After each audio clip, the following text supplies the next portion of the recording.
Hi, it's Carole Muluki, and just by the title of this video, I hope you learn something or two.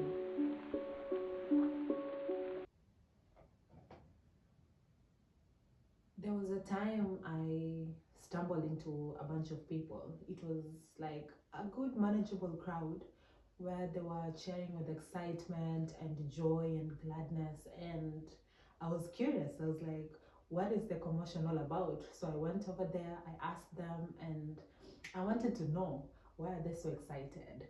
And one of them told me, oh, ABC is coming.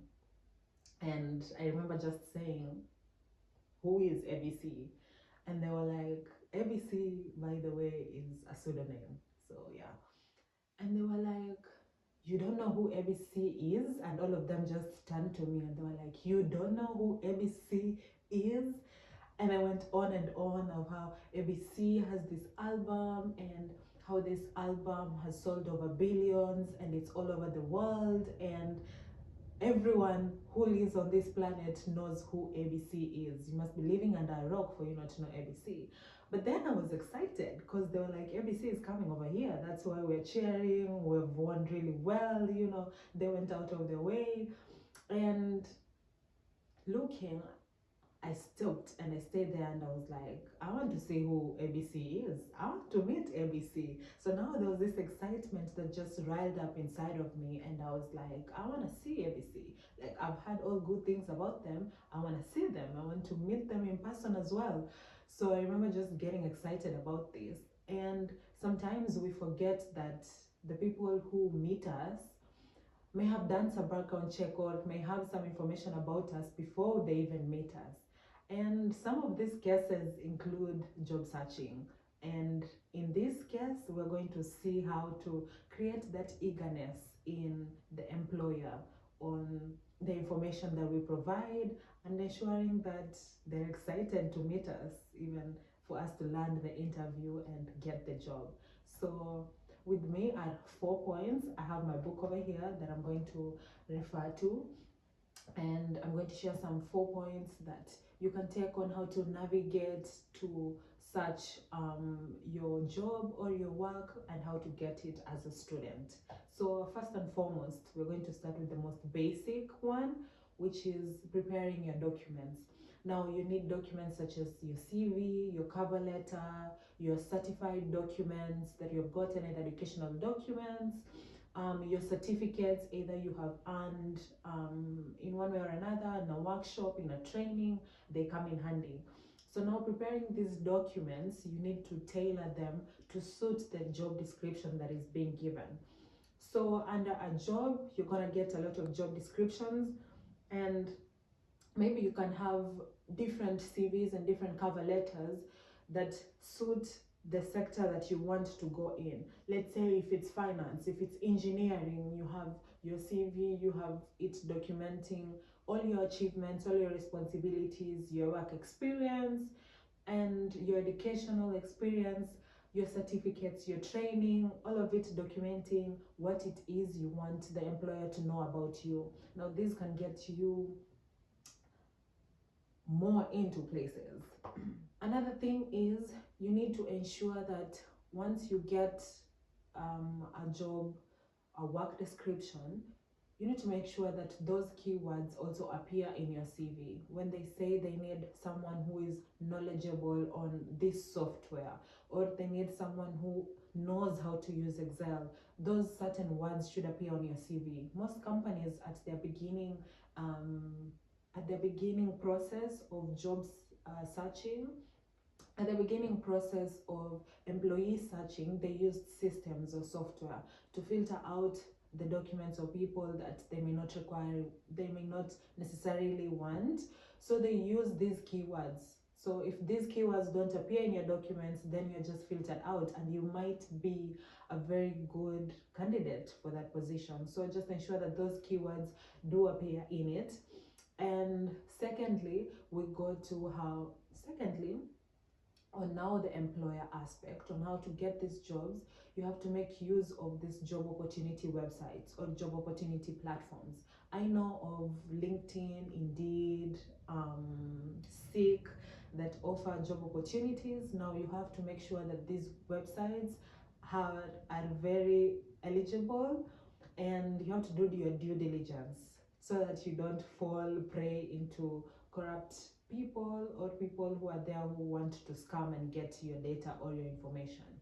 So you need to be really careful. And in these jobs, you look at the sector in which you are in and in which you lie in. In that sector, look at which websites do they use, which platforms do they use. It could be Upwork, where you can upload your portfolio or upload your projects. You have to look under which sector, under which platform your sector falls into play, and then just fine tune it, filter it out into the company, the type, the place, the level that you want. Either is it a mini job that you want? Is it a working student that you want? Is it an internship that you want? Which area do you want to work abroad, or do you want to work here? Make sure that it's all filtered out.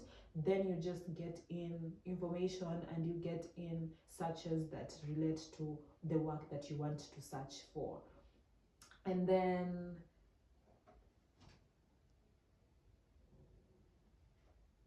the third and most important point: apply and hit submit. You won't get that job, you won't get that work that you want if you don't apply for it. So you have prepared your documents, you have searched for the websites that you want, you have to apply.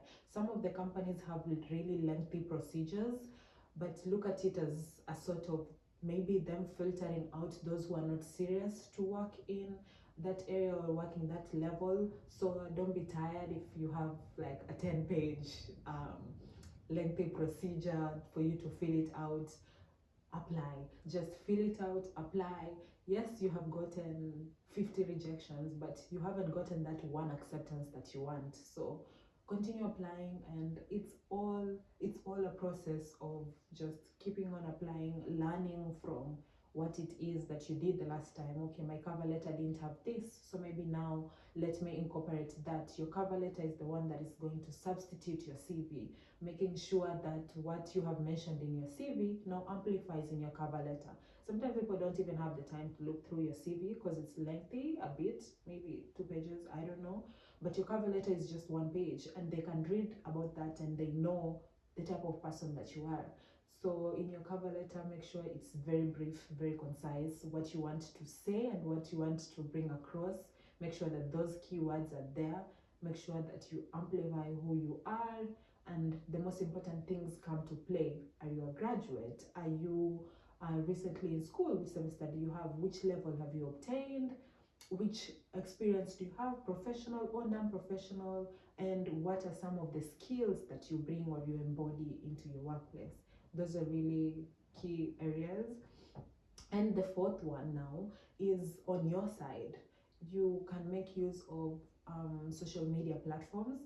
I know of LinkedIn, which is a professional space, and most of the times you find out in job searches when you're searching for it or when you're applying, they do have an area where you don't need to, but you can add your LinkedIn website or your social media platform website. Now, this place is always sometimes not mandatory, but I would recommend that you always add it, even if it is not mandatory. This is a place where the employer can know more about you before meeting you. So make sure your LinkedIn is updated, or whichever social media platform that you use that is going to be used in that sector of workplace is updated, so that when your employer goes and searches you and sees the type of person that you are, they see your values through it, they see the projects you have done, the activities that you've done, the type of person that you are. It's the same way as you are searching for the company and you're looking at their websites, they're also searching for you, and they're looking at and seeing who you are and which type of person you are. So don't sleep on these social media platforms, because they check and they look. Keep it updated. You have something that you have earned, a certificate, a training, a skill you have done, add it. A seminar you've gone to, add it. And with that, they're able to even engage, and they can even find you through referrals, such and such a case. And and such like yes. So those 4 tips are really good and really beneficial for you navigating and looking for your work. But I have a bonus tip. And first of all, thank you for reaching this far into the video. And I have a bonus tip for you. And this is especially for the CV and writing it. For you writing a CV, it doesn't necessarily have to be professional experience. You can also add experiences that you have found outside of work or outside the professional space, which is either community service that you have done, either cleanups that you have done, as small and minute that it may be. It may be really helpful for the employer to really see the type of person that you are or the values that you embody. And also, some of the skills that you gain from non-professional experience are really needed in the professional workspace. It might not be there magnified or amplified in the job description, but this is one of the things or one of the pointers that can set you up higher or make you come up on top of the file, on top of the pile, or on top of the heap. So yeah, don't negate that at all. So thank you so much. Yeah, thank you so much for watching. I wish you all the best in your job search and have a good day.